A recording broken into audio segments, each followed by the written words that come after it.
have no idea really what was going on at that time. Yeah, it really came from us just like having a conversation like we have every day about what are the funny qualities of this. And this, in this instance, happened to be a goose.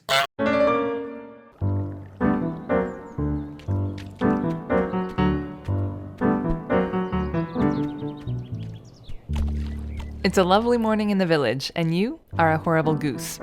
In Untitled Goose Game, your goal as a horrible, mischievous goose is to work out how to cross tasks off your to-do list while being sneaky enough to avoid being foiled by the local townspeople, and at the same time, annoying them all as much as possible.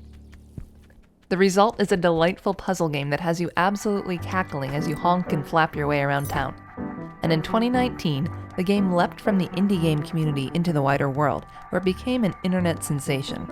The goose was the anti-hero we never knew we needed. But how did four-person indie game studio House, having made just one game previously, and that as a hobby side project, create something so fun and so delightful that it instantly inspired art and internet memes and Halloween costumes? A game that sat at the top of the Nintendo Switch App Store for weeks, beating out Nintendo's own latest Zelda game. It even won an award from the animal rights organization PETA. And how did a smallish company on the other side of the world, one that was primarily known for making Mac and iOS software for web developers, come to be the publisher of that game?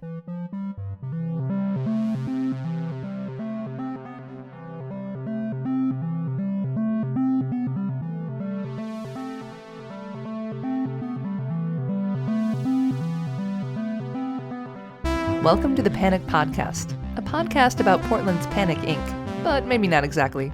I'm Krista Mergen. Join me as I follow the quirky subplots, surprising side quests, and curious characters that round out Portland's most lovable indie software and game publishing company. And just to let you know, this podcast does contain some light spoilers for Untitled Goose Game, but doesn't reveal the ending or anything major. Let's start our story in Australia, a few years before all of the goose memes.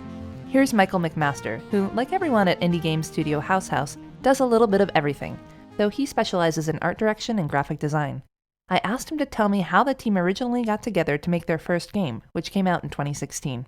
It began when the four of us were like hanging out a lot as friends and playing video games together as friends, and sort of wanted almost like a summer project, a thing to work on together, so that us hanging out playing video games sort of had maybe a bit more of a purpose or something. And so we thought we would try and make this kind of little game maybe over the span of a summer, and maybe some of our friends would play it and maybe they would like it. The game they built as kind of a fun side project, Push Me Pull You, is a local multiplayer game where you and your friends play as these long hot dog type creatures with a head at each end. It's kind of weird and really fun. And after maybe like a month of working on this thing and having lots of fun doing it together, we went to a small festival that a friend of ours had thrown and put the game on a projector and had a bunch of our friends try it. And they had a really good time, like much better than we kind of imagined anyone could with our weird video game that we'd made. And around the same time, we put some like images and GIFs of the game online and got a response from people who actually like worked in video games and were making video games themselves, and kind of realized like, oh, this thing's like more exciting than we thought it was. I'm Nico Disseldorp, and I guess that's like Nick with an O. Whenever someone asks what we do at House, I always want to emphasize that the most important part of our job is actually the part that we all do together. So I'd say primarily all four of us are designers, and then separately we like have to figure out what part of the game each of us will be working on. And I specifically am a programmer, the only programmer on the team. So I end up doing all programming on the game. So there was, us realizing that our friends were having fun with the game, that people who were like associated with the game industry were interested in it. Nick Sutner, who worked at PlayStation at the time, emailed us very early, like maybe like a month and a half after we started working on the game, and said like, oh, this game looks interesting. Would you consider putting it on PlayStation? Which just made no sense to us. We were working in our bedroom and thinking, who's this scam email person and why are they impersonating someone at Sony? So my role at the time at Sony was sort of doing indie biz dev and reaching out to developers about their games that we wanted to see on the platform. And so after having played Push Me Pull You, I emailed the devs just to let them know, hey, I love your game. I'd love to see it on PlayStation. Let me know sort of what that would take if you're even interested. And was really excited to hear back from them, even if they thought I was like a spam bot or something at first. That was Nick Sutner. Nick will actually come back into our story a little later. And just a disclaimer, I forgot to tell him beforehand that this call was for an interview, so I just recorded his Skype audio on my end. But whatever, it's fine. Here's Michael again. And so the process from like starting out making a game as a little project to releasing a game on PlayStation and then later Steam was, this very weird, slow process of gradually taking ourselves more seriously little by little. I think it was a long time before we felt like, I don't know, quote, real game developers. And probably misguidedly, I still don't always feel that way. But yeah, we ended up sort of muddling our way into making a real video game, which felt very strange. So that was 2016. With Push Me Pull You on major platforms like PlayStation and Steam and getting way more attention than House ever imagined it would, this group of dabbling friends could, if somewhat reluctantly, call themselves game developers now, and they wanted to make another game. But after their unexpected success with Push Me Pull You, the question was, what should their next game be like? We were maybe just starting to figure out what we were going to do after Push Me Pull You, and had sort of started making a prototype about like moving a little person around in a space. And it was this focus on like 3D movement.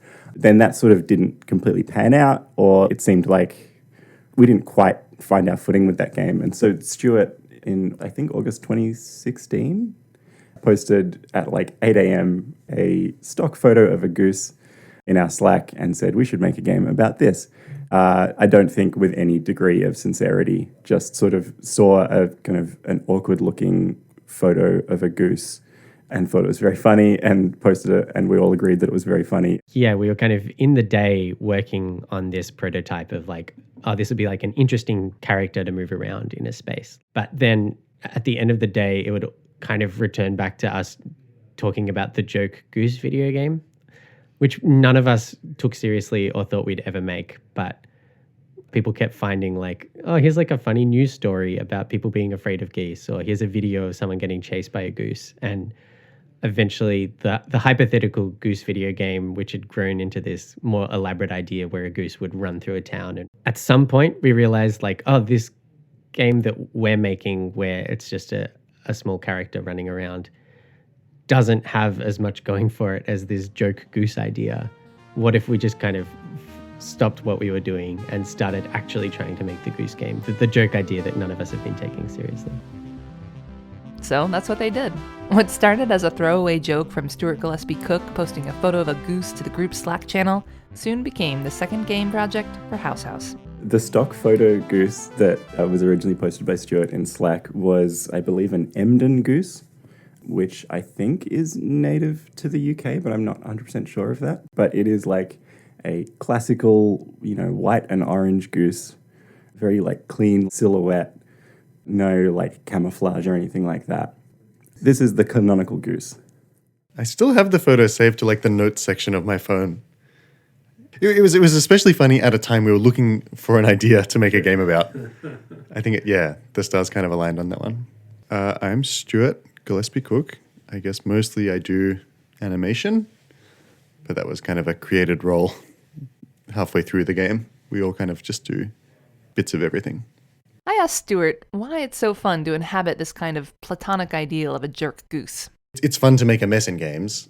Of course, it's even more fun to do it as this character who's almost like folklore legend version of a goose whose job it is to be naughty.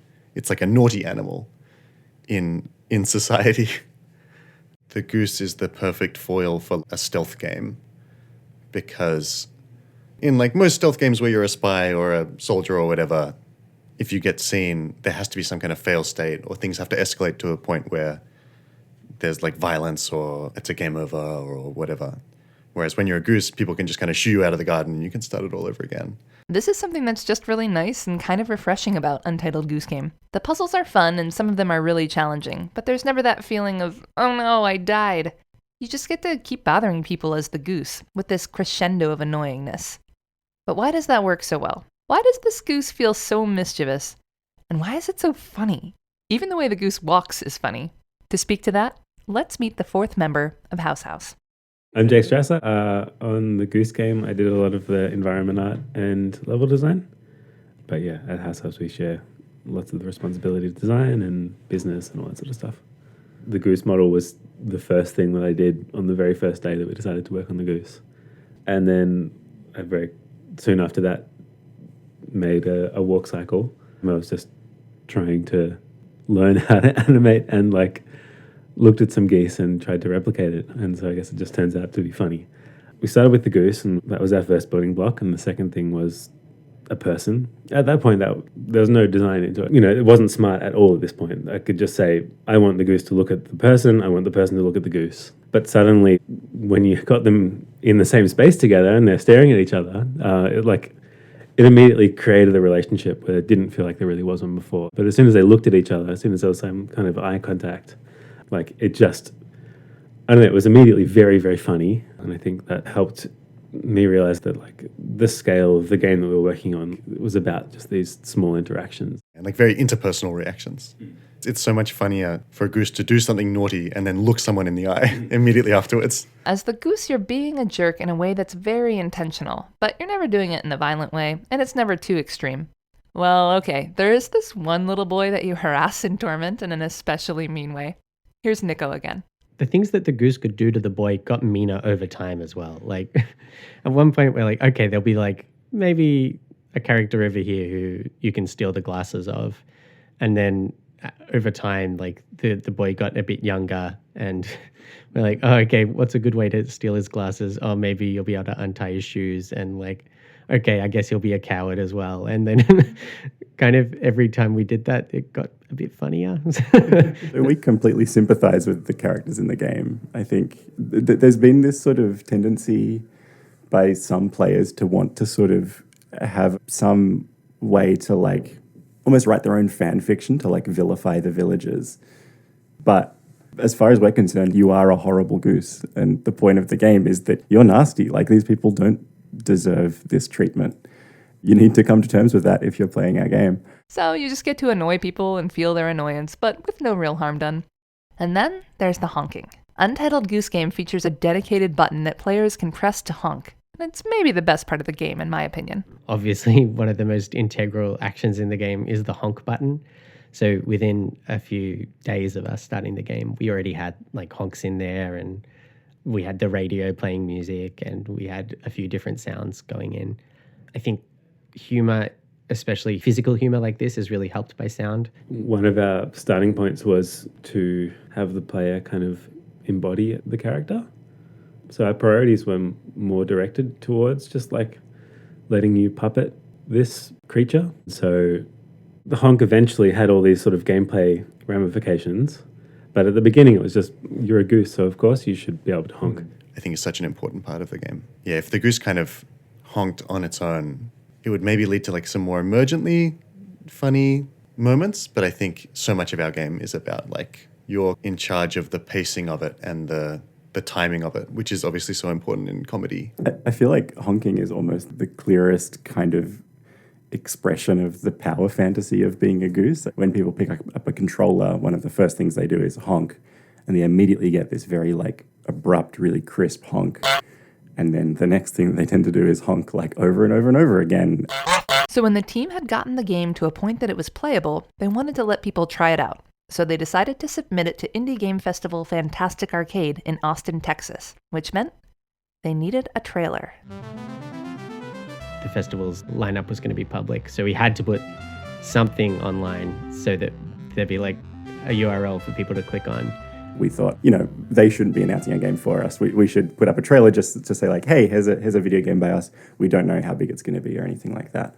When I was putting the trailer together, I was sort of thinking of it more as almost like documentation rather than a piece of advertising. It's just quite long and it shows off a lot of the game. It just shows off most of how to play that first section. And at that point, the game didn't have a title at all.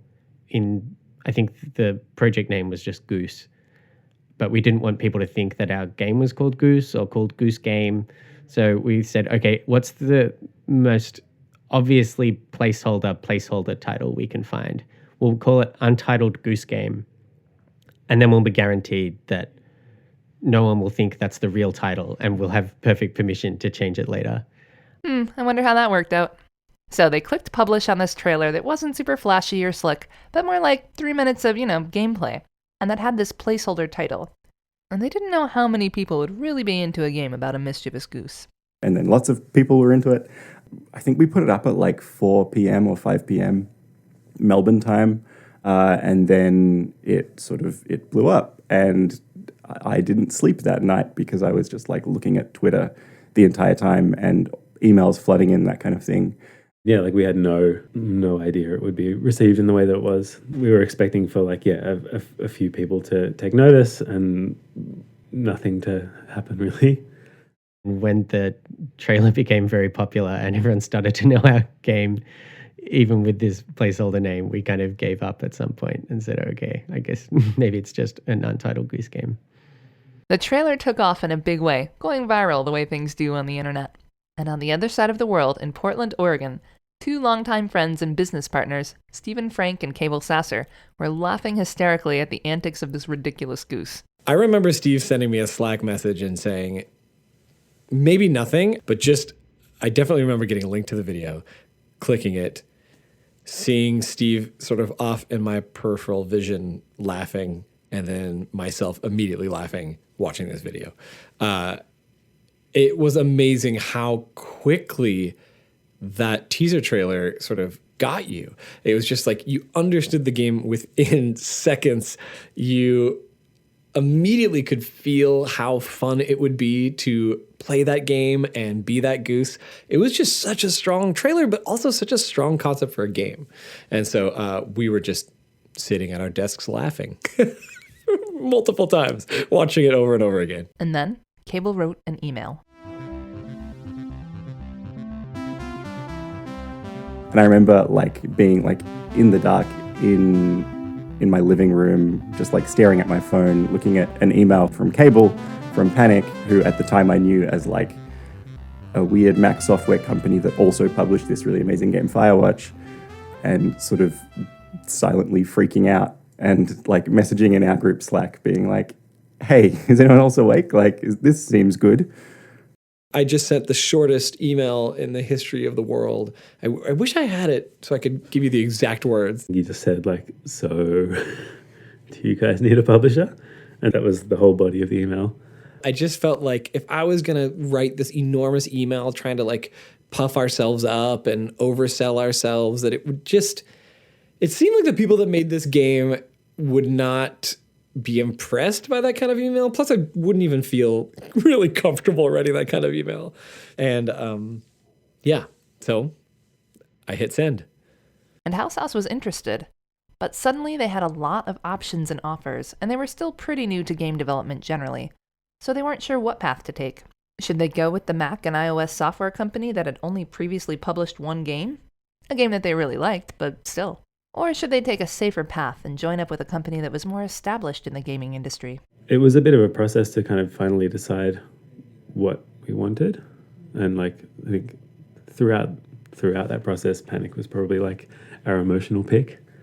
But then we kind of, we needed to make sure that it was the right business pick as well. Yeah, that whole process was maybe us trying to find reasons why, is this a smart move? Maybe it wouldn't work. But I think kind of secretly hoping all along that let's do the fun one. It was not a high pressure or high stress situation at all, which was really nice. It was just if this is the thing that's going to happen, it'll happen. Oh, come on. I'm trying to add some drama here, Cable. Let's go with the one that will be more interesting or more unconventional. And I think that was absolutely the right decision. The more we talked to Cable and Steve, the better sense we got of how they wanted to work, and then they were also working with Felix and Nick. See, I told you Nick Sutner would come back into this story. But wait, have we talked about Felix? I'm Felix Kramer. I'm a producer and biz dev person within the industry. I do a little PR as well. I work with companies like Panic and Finji and Fellow Traveler and obviously Goose. They have worked on a million different projects and Like we'd known them through just like the indie game scene for a while, and they're just like a beam of enthusiasm and a champion for other games and just seemed to have great taste. Like everything they touched just seemed to be of such a high quality. So I've known the House guys a little while. I work with some people in Australia as well, and I just think they're so lovely and charming. And as they were looking to sign with Panic, Nick Sutner, an old-time friend of mine in the industry and colleague, were talking about working together. He had just gone indie from his big corporate life, and we kind of have a lot of overlapping skills, but complementary in a lot of ways too. And so we were discussing working together, and around that time, I have a mutual friend of Panic's and Nick's and mine named Jake Rodkin. Okay, so I could do a whole side tangent about Jake Rodkin here and how he was kind of like this cosmic force that brought everyone together in a way. Jake kind of became a spiritual advisor in Goose insofar as he just hung out in our Slack channels and every now and then would pop up and say like, this is cool, or, you know, oh, here's a little idea. It was really nice kind of having him in the background, just like a godfather of the game, if you will.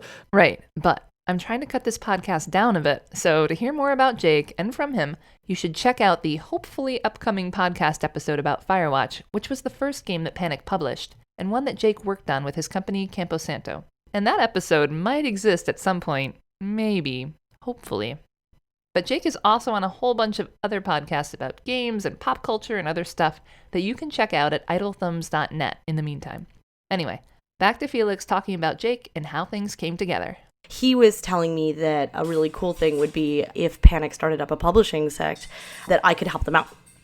And so I called up Nick and we had a meeting and we decided that we could bring a lot to the table. And at the exact same time, I kind of had an inkling that Goose was talking to Panic, but sort of it all fell together pretty serendipitously now that in retrospect, it's easy to see like, oh, that all just happened and that's really cool. All the games we knew about, Felix seemed to have some involvement in some way. Felix was a good wagon to hitch ourselves to, maybe. We're lucky that we work with Nick and Felix. They both have a lot of experience in the game publishing world that we don't have. They have different perspectives and different abilities that I think combine really well. And so they're a super useful sounding board in these situations. So we're putting together sort of our terms and just running stuff by them and by each other.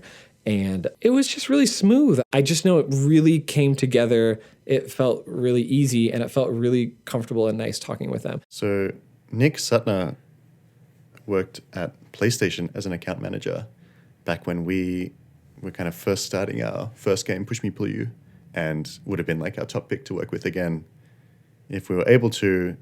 So the news that he was kind of like going freelance and had joined up with Panic was super welcome. I was like, oh, I've worked with those devs before. I'd love to work with them again. And we sort of all wanted to work with each other in this weird triangle. And it rarely happens that way in the industry, that we all wanted to work together. So, from my perspective, I just kind of, I got lucky and I'm super honored to be able to work with everybody in it. And it was all timing. So the fact that Nick and Felix had joined forces with Panic really helped sell the House team on taking Panic on as their publisher. But it helped that Panic had its own reputation for being attentive and meticulous. We've got the sense that they are as like detail driven and kind of careful but enthusiastic, and like I think our values aligned. Our values and just like our taste. Like so much of it just came down to like, oh, these people make tasteful choices and we can see ourselves like, aligning with them so clearly.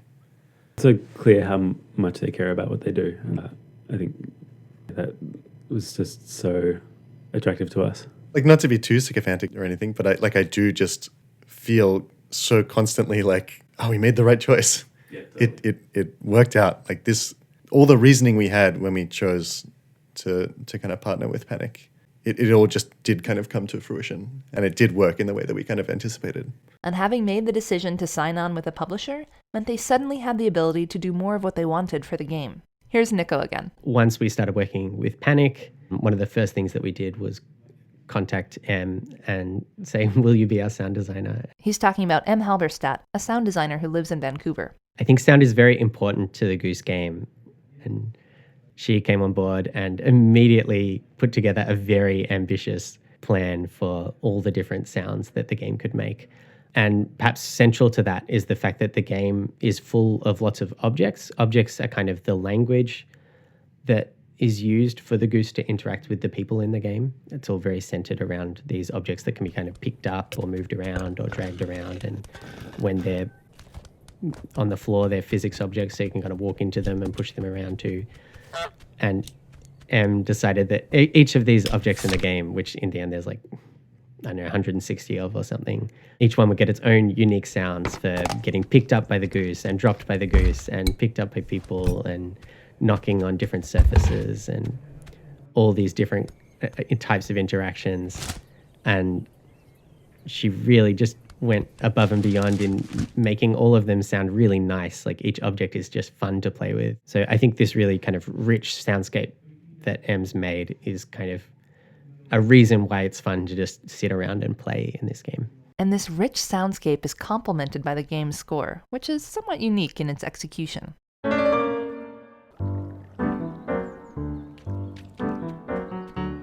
So the game's music was made by Dan Golding, and it's all adapted from old Debussy piano solo pieces from his preludes.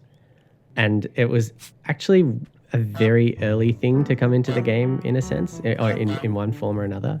So we had this radio object as one of the first objects that went in the game, as we were kind of thinking, okay, this game is going to have the goose stealing lots of things. What's something that would be very different to steal? What about something that was very noisy? So the moment that you picked it up, it started playing music, and then the characters in the game would know where the goose was. And we had to find something to play over the radio and put some music into the game.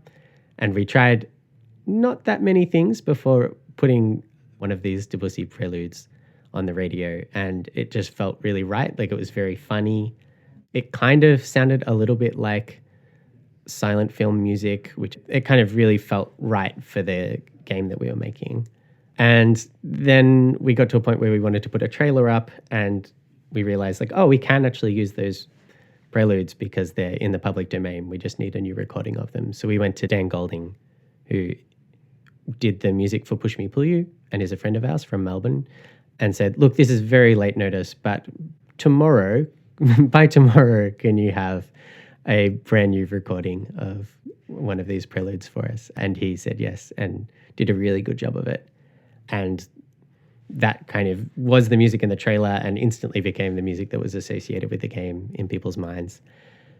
And interestingly, after that trailer went up, we started getting lots of people contacting us and telling us that they loved the reactive music in the trailer, which was a complete misunderstanding. But people heard that kind of music, and I guess because it reminds them of things like silent film music and Mickey Mousing from cartoons, and it has that kind of stop-starting nature, they saw that the action on the screen sounded appropriate with the music that was playing, and rather than thinking, oh, they've cut their trailer around a piece of music, which is what Jake did, and instead they thought, oh, they've made a way for the piano to react to the action that's on screen, which wasn't what we were doing at all, and at the time seemed very intimidating and beyond our skills. But somewhat naively, perhaps, we thought, like, well, maybe we'll just give it a go. We'll try doing what it is that people think that we're doing. And it took us a few different tries to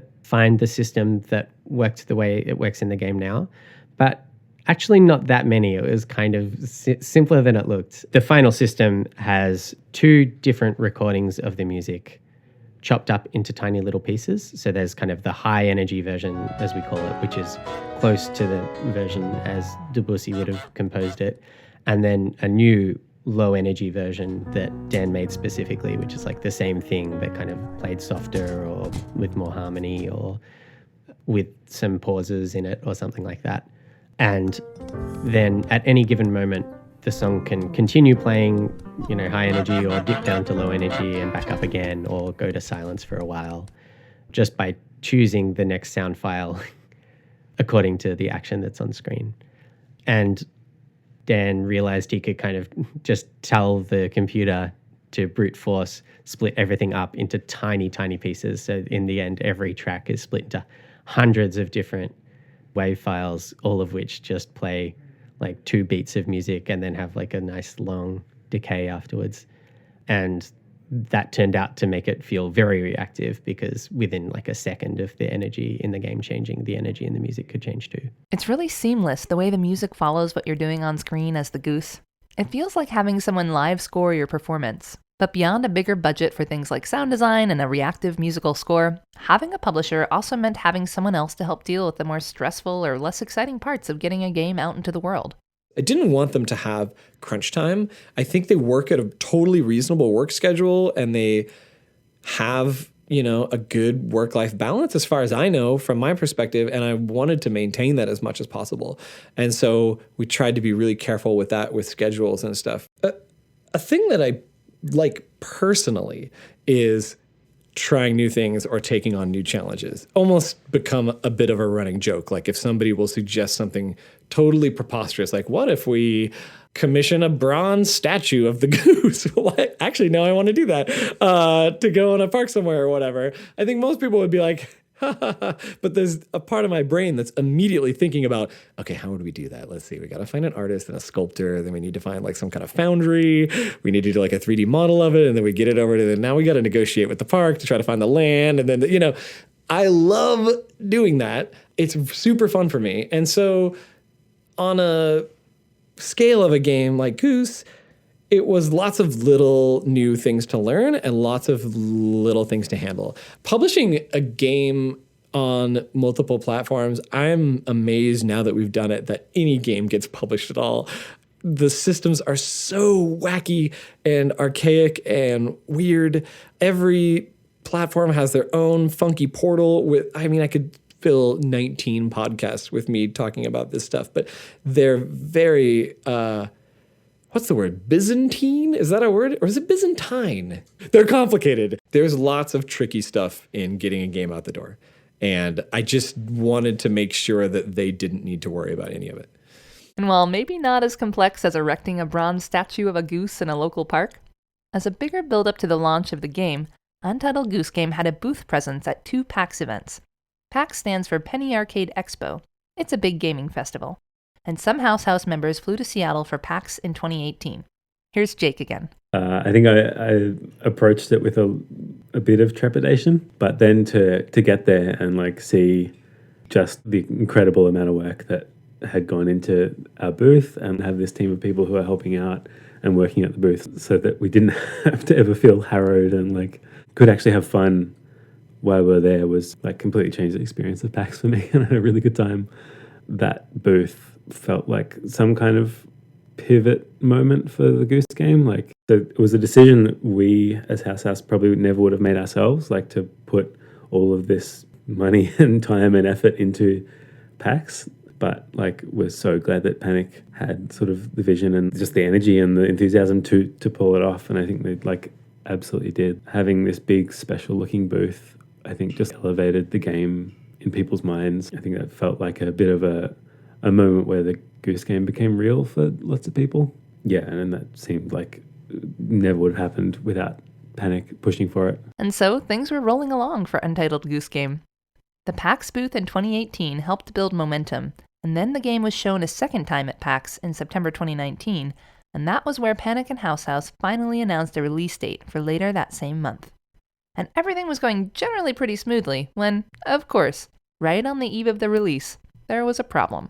The day that the game was coming out, we got a support email from a reporter who had gotten a review code of the game from the Epic Games Store and downloaded it, and it would not launch. And we're like, oh, lovely.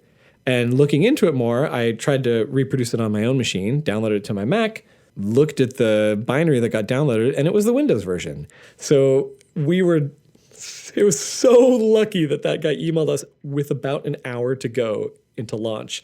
We sprung into action. We swapped out the versions. We had totally inadvertently tagged one version as Windows and one version as Mac. That would have been a tough launch. But all crises were averted. It was amazing. And so on September 20th, 2019, Untitled Goose Game launched on the Nintendo Switch and the Epic Games Store for Mac and PC, thankfully without crashing. And the reaction was positive, which Michael says was a huge relief. The first trailer we put up online was really well received, but also that was, at that point, like 2 years before we were able to release the game. I think one of our kind of deepest insecurities was that maybe we'd made a game that looks really good in a trailer, but people don't actually enjoy playing. And so it was like very relieving and a very pleasant surprise that when it came out, people actually enjoyed playing the game as well as watching it. It seems like people like the game for the same reasons we do, which is nice. That's not something that I would have necessarily assumed. Like, okay, people like watching this video, but are they going to be into the weird parts of the game or the difficult parts of the game or things like that? But it seems like for the most part, people like the same sorts of things that we like about it. And that relief about people actually enjoying playing the game soon turned to surprise, as that positive reaction continued to grow and again was bigger than they expected. But I feel like at this point, maybe they should have seen it coming, at least a little bit. There was nothing that I think could have prepared us for this. Like, even, I think, Jake, you've said before that, like, even the, like, nasty little voice in your head that is like, what if you are successful? What if it does all work out? I think even that part of my brain didn't anticipate the game kind of going more mainstream. I think the best I'd ever hoped for was that, oh, this will be a game that is popular amongst game enthusiasts or like in the gaming press or whatever. And even that was like kind of a pipe dream level thing. So seeing it kind of go outside of that sphere and into like broader culture has been very special, but also overwhelming. When the game started to roll out, of course, we're looking at Twitter and we're looking at everything and we're looking at the reviews and stuff. And it definitely was like, oh man, it's resonating with people and that feels so good.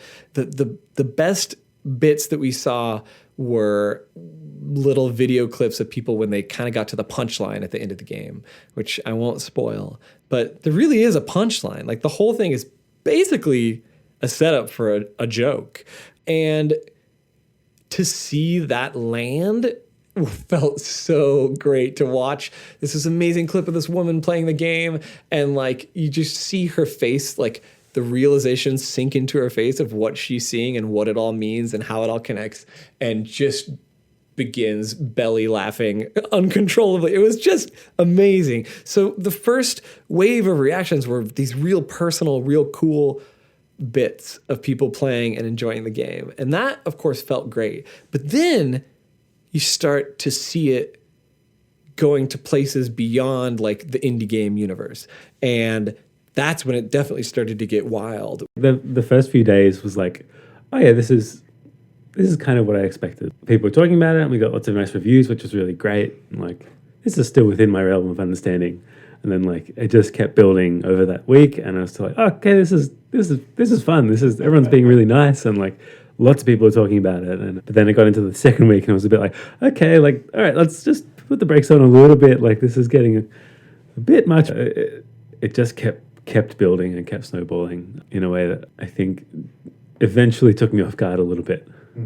I think from my perspective in biz dev, I always knew Goose was going to have an impact within games. What I didn't realize was that it would be so viral outside of games. And I think the moment I definitely sort of digested it fully and had to sit with it and go, oh, we have something bigger than games, is when I saw the protest signs at the Brexit protest in England, and quite a few of them had Goose references. Yeah, Goose references on anti-Brexit protest signs in England, Goose Halloween costumes, a flood of incredible, lovingly made fan art, articles in the New York Times and the Washington Post and Time Magazine, and memes. So many memes. The Goose can be like a meme format. It's not just that there's a couple of funny images that go around. It's like there's like the photograph of maybe like the goose with its knife in the mouth, and you can put any caption underneath it and people kind of know what that's meant to mean, or an image of the goose honking at the wimpy kid, and you can label the goose something and label the wimpy kid something. And I think maybe that's because there's just like a very clear conflict and like power dynamic in those images that you kind of don't even need to have played the game to understand. You can just see it and go, oh, okay, that kid's scared of a goose. I get that. The Goose had gone beyond the standard realm of video games, crossing over into popular culture. The Goose was mainstream. Even celebrities were playing the game and posting about it. Chrissy Teigen, who is, you know, a famous person and has lots of followers. And I mean, she is a gamer, which is amazing, but it's not known foremost as a gamer, unlike, say, a streamer or whatever. That's when I think we realized that this is going in a different direction than I think we ever could have imagined. It was our dream, actually. My dream was that this game would reach an audience that wasn't necessarily gamers or indie gamers or people that are, on top of every release or whatever, that it could reach people that just enjoy entertainment or just want to laugh or just want to do something with their family or, like that. Those are usually two pretty separate zones, and very rarely do those two zones combine. And somehow they combined with this, and it was just amazing to watch. The reactions were amazing. The fan art was amazing. The articles and fiction written about the game was amazing. It was just this infinite source of wonder for us. It was great. Untitled Goose Game was a hit. It was nominated for a bunch of awards, topped Nintendo's US sales charts for several weeks, got a special bit part with some Muppets at the Game Awards in Los Angeles, and yes, even won House a Hero to Geese award from PETA, which proclaims that the game shows players that geese are individuals with their own feelings, wants, and needs. And according to everyone involved, working on the game was almost as low stress and fun as repeatedly stealing a groundskeeper's keys. I mean, it's been an absolute pleasure. We talk to them almost every day on Slack, and just been constantly in communication for the last 2 years. Yeah, pretty much, almost. It's been so relieving to just have these people somewhere else in the world who we trust to do a good job. It was so nice working with that team. They're such good people. They made such a cool game. We are so lucky to have been a part of that experience. It totally just elevated our year to this incredibly magical place that it's very hard to put into words. They put their faith in us, and I'll just be forever grateful that we got to work with them on that. Me too. You can learn more about Untitled Goose Game, like where to get it or how to buy goose socks, by visiting the website goose.game. And I didn't see a good way to bring it up before, but I wanted to mention that House also received some help and funding to get set up as a game development studio from Film Victoria, a government organization that helps fund independent media projects. Isn't that cool?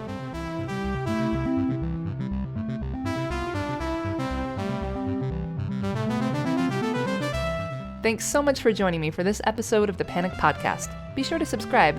We plan to put out a new episode every 2 weeks for this first season, about all kinds of interesting side quests and weird tangents that only Panic can bring you. This podcast was written, recorded, and edited by me, Krista Mergen. The theme music is by Panic's own Cable Sasser. And I use sound effects and parts of the score from Untitled Goose Game. Special thanks to House, Nick Sutner, and Felix Kramer for appearing on the show. Until next time, here's Cable talking about his goose Halloween costume. For the record, I'm not really a Halloween costume person. I can't really explain that. I know people love putting together Halloween costumes. I find it very stressful. I find it gives me the same feeling of I'm about to star in the school play or whatever. There's really no pleasure for me in that universe, only nervousness. However, the goose costume, I kind of had a suspicion that I could get some help. And so I went to Alibaba.com, which is the incredible global marketplace of suppliers, literally typed in goose costume, found a company that made an inflatable goose costume for a foie gras protest, had hashtag no more foie gras. Am I pronouncing that right? I don't really eat foie gras. Literally, I don't think I've ever literally had it. And so I emailed them and I was like, hey, that's a pretty sweet goose costume. Do you think you could do one for me that has a crown on top? Because if you finish the game, that will make sense to you. And they're like, absolutely. So they sent me a little digital rendering of one with a crown. It was a very weird crown. So I did a little paint over on it and said maybe make this part red and put the ball on top and stuff. And then the next day there was an updated digital rendering and I said, looks great. And then 2 weeks later, in a duffel bag arrived an inflatable goose costume. That thing is wild. is very difficult to walk around in, but it was really fun. I took it to my daughter's school for their Halloween parade, and all the kids were dressed up, and I kind of hung off to the side. And when all the kids saw the goose, they just lost their minds, and I sort of waddled my way through the Halloween parade.